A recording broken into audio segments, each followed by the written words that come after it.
रात के लगभग 2:30 बजे थे और पुरानी हवेली के दूसरे मंजिल का सुनसान कॉरिडोर खाली सन्नाटा ले खड़ा था।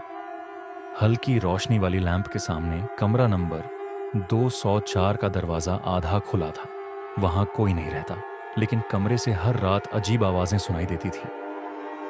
अमित, जो हवेली का नया रखवाला बनकर आया था, उस रात अपने रूटीन चेक के लिए उस मंजिल पर पहुंचा। कमरे की ओर बढ़ते हुए उसके कदमों की आहट फर्श पर गूंज रही थी। दरवाजे के अंदर हल्की सी रोशनी झिलमिला रही थी, मानो कोई अभी अभी वहां से उठकर गया हो। अमित ने दरवाजा धीरे से धक्का दिया और कमरे के अंदर एक ठंडी हवा उसके चेहरे पर टकराई। कमरा बिल्कुल खाली था। फर्नीचर धूल से ढका हुआ और दीवारों पर पुराने चित्र झुककर लगे थे।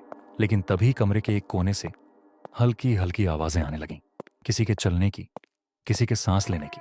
अमित ने अपने हाथ में टॉर्च की किरण को कमरे के चारों ओर घुमाया। हर जगह केवल धूल और पुरानी चीजें ही थीं। कुछ पल बाद उसने देखा कि कमरे की दीवार पर एक छोटा सा आईना था और उसमें उसका ही चेहरा दिखाई दे रहा था। लेकिन जैसे ही उसने नजरें हटाई, आईने में उसकी जगह एक और आकृति खड़ी थी, छाया जैसी, फीकी और धुंधली, मगर मानवीय आकार की। अमित के दिल की धड़कन तेज हो गई। वह पीछे हटना चाहता था, पर पैरों ने उसका साथ छोड़ दिया।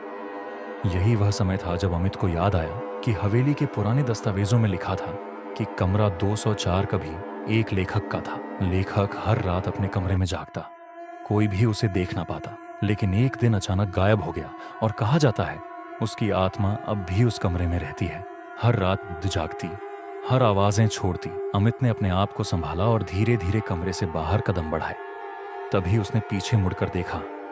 आईने में केवल अपना चेहरा था, लेकिन कमरे के दरवाजे पर हल्की सी हलचल थी, जैसे कोई अभी अभी दरवाजा अंदर से खींच रहा हो।